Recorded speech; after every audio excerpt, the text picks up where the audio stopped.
Así que la mejor forma que encontró de librarse del yugo que le impedía estar junto con su padre fue acabándolo en vida. Antes de iniciar con el video de hoy, quiero enviar un saludo muy especial y cósmico a dos leyendas, a Adrián González y a su hermana Perla. Gracias. Espero de corazón todo marche de maravilla en tu vida, que la salud y la familia estén muy bien. Les envío un fraternal abrazo cósmico. Ahora sí, la pregunta del día de hoy es: ¿qué significa tu familia en tu vida? Déjame tu respuesta en la caja de comentarios. Muchas veces lo inimaginable ocurre, incluso esas ideas absurdas e increíbles que como un rayo atraviesan nuestras mentes, un día se hacen realidad, y el estupor que recorre nuestro cuerpo puede convertirse rápidamente en ira o en una súbita sorpresa al reconocer que teníamos la razón. Emil Cioran, reconocido filósofo rumano, en una de sus aporías decía que no hay un solo hombre en la faz de la tierra que no sea un potencial asesino, pues en algún momento todas las personas, bien sea por rabia o como puro juego de la mente, han pensado en asesinar a alguien. Si nuestros pensamientos nos inculparan, todos estaríamos condenados. En ese orden de ideas, no hay hombre o mujer que no esté expuesto a convertirse en asesino. No importa que su fachada muestre un rostro amable y angelical, ese rostro un día puede transformarse y convertirse en una máscara diabólica, capaz de cometer actos atroces. En el caso de hoy, un hombre al que todos consideraban casi como un santo fue encontrado culpable por el asesinato de sus hijos y esposa, pero a pesar de su máscara de bondad, hubo un hombre que siempre dudó de él. Aquí comenzamos con el caso de Andras Pondy.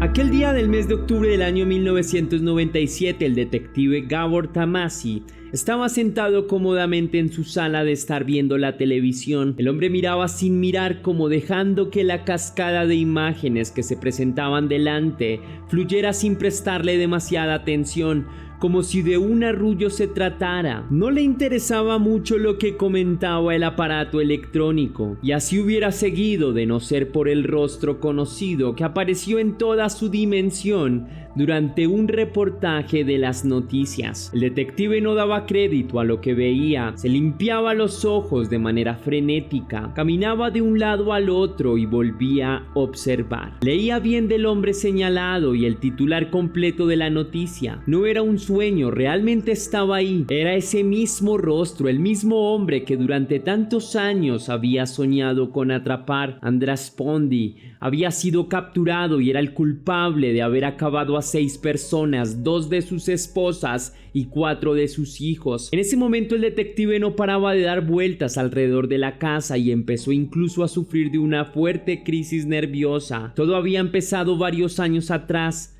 5 para ser exacto. En su labor como detective, Gabor Tamasi había recibido una denuncia de Andras Pondy, hija del hombre que aparecía en la televisión. En aquella oportunidad, la mujer había acusado a su padre de haberla abusado íntimamente, pero al poco tiempo la propia mujer había retirado la denuncia. El detective obstinadamente continuó con la investigación y en los antecedentes de Andras Pondy, el padre de la chica y clérigo, encontró que la familia del hombre había desaparecido en circunstancias sospechosas y que nunca más se había tenido un solo rastro de ellos. Gabor trató de continuar investigando las razones de las desapariciones, pero sus oficiales superiores no le permitieron continuar con la investigación. Aún así, el hombre insistió durante un largo tiempo, pero nunca fue escuchado. Él sospechaba de ese hombre que se mostraba afable y que tenía tan buena reputación ante la comunidad. Aún así, Gabor insistió hasta donde sus facultades se lo permitieron y encontró que nunca nadie había puesto una denuncia por la desaparición de los familiares del clérigo, algo que sin duda alguna era sumamente sospechoso, pero a lo que sus directivos volvieron a restarle importancia. Al día siguiente, el detective se dirigió directamente a la oficina en la que trabajaba y no resistió el impulso de golpear a uno de sus superiores por su negligencia. En aquella época, Gabor fue tratado de fantasioso y paranoico, pero él sabía que ese hombre no era tan transparente como había querido hacer creer a todo el mundo que era realmente. Para esas alturas, en todos los medios de comunicación y en las noticias del mundo entero, el asesino era apodado como Barba Azul por el cuento de Charles Perrault, en el que un hombre asesinaba a sus esposas y las escondía en su propia habitación. El desastre se había destapado, pero ¿quién era realmente el clérigo y asesino Andras Pondy?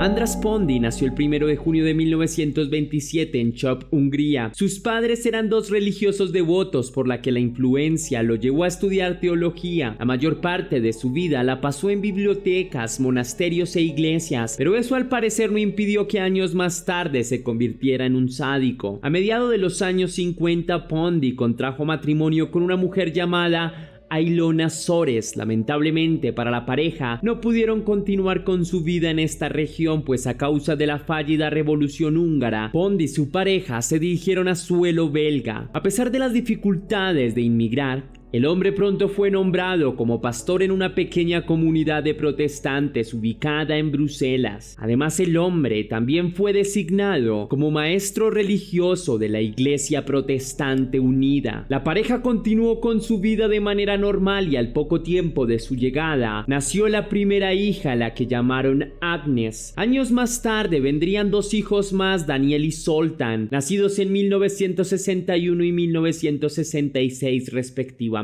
Para aquellas épocas la vida parecía ir viento en popa y no había contratiempo hasta ahora que se interpusiera en el buen vivir de la familia. Pero no todo es como en los cuentos de hadas, o tal vez sí, pero en ese sentido tétrico y oscuro, como en los cuentos de Perrault. Un día, de manera totalmente insospechada, la vida de esta familia tomó un curso totalmente inesperado y lo que sucedió hizo que el monstruo que habitaba debajo del hábito y la sotana empezara a mostrar sus primeros dientes, dispuestos a devorar con todo.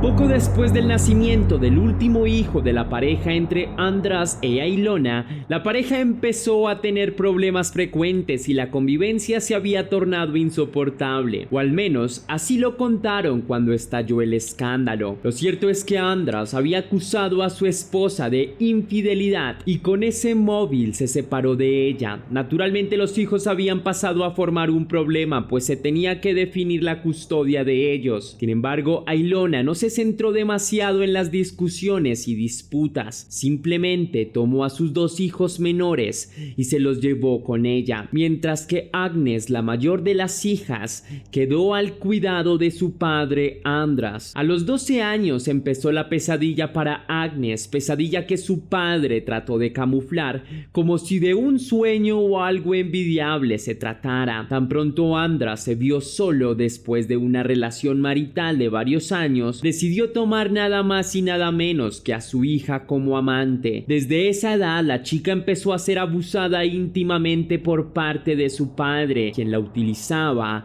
para saciar sus deseos carnales y quien nunca llegó a tener muy claro que lo que hacía su padre era una total depravación. Pero Andras no era el tipo de sujeto que se complacía fácilmente. El hábito era solo la fachada perfecta para ocultarse y para que nadie sospechara de las atrocidades que cometía, pues mientras dejaba a su hija y amante encerrada en la casa, seguía saliendo con mujeres. Para ello, el hombre utilizaba servicios de citas en los periódicos y ocultando su verdadera identidad, tenía aventuras con cuanta mujer le fuera posible. Aún así, el hombre no lograba cumplir con su objetivo, que era casarse nuevamente. Por diferentes motivos, Andras empezó a visitar nuevamente su natal Hungría y entre idas y venidas conoció a la que se convertiría en su segunda esposa, una mujer de nacionalidad húngara llamada Edith Fintor. Al principio la pareja había quedado sumida en la clandestinidad, pues la mujer era casada y tenía 3 hijos, pero a ambos les daba igual y lejos de tener escrúpulos, la mujer decidió escaparse de casa llevándose consigo a sus 3 hijas, Tunde de 8 años, Timea de 15 y Andrea de 7. Edith se llevó a sus hijas sin saber que las estaba estaba llevando a las fauces de la bestia. A pesar de que los años habían pasado y ahora su padre estaba casado, el martirio de Agnes no terminó, pues su padre seguía abusando de ella y manteniendo en secreto su relación, pero a este punto el daño era tal que la joven ya había desarrollado la enfermedad de Estocolmo y sentía incluso celos por la nueva esposa de su padre. Pero para Andras esto era totalmente indiferente. El hombre solo pensaba en su propio placer y seguía abusando de su hija en la misma casa en la que compartía con su esposa y las 3 hijas de ella. Como cabría pensar, si el hombre no había dudado de abusar a su propia hija, las hijas de otra persona le interesaban todavía menos. Así que en el año 1986, cuando Timea tenía 20 años, también abusó de la joven, dejándola embarazada. La chica, a diferencia de su hermanastra Agnes, trató de denunciar con su madre lo ocurrido, pero su madre hizo caso omiso a su denuncia. Incluso la acusó de loca y manipuladora y la culpó de haber utilizado una toalla con semen para embarazarse. Quien sí creyó cada palabra de la denuncia, y tal vez porque sabía de lo que era capaz su padre, fue precisamente Agnes, pero al contrario de tratar de ayudar a su hermanastra, arremetió contra ella en un ataque de celos. La joven casi mata a golpes a su hermana y por este motivo su padre la envió de vuelta con su madre a Ilona y con sus otros hermanos. Ese mismo año, cuando nació su hijo, Timea escapó de casa y de Bélgica, llevándose consigo a su hijo a Canadá, en donde después logró casarse e iniciar una nueva familia. La joven nunca volvió a tratar de comunicarse con sus hermanas o madre. Ella erradicó de su memoria a esas personas que la habían tratado de mentirosa. Sin saberlo, gracias a esta huida, Timea salvó su vida porque el demonio con sotana todavía tenía mucho mal incubándose en su interior.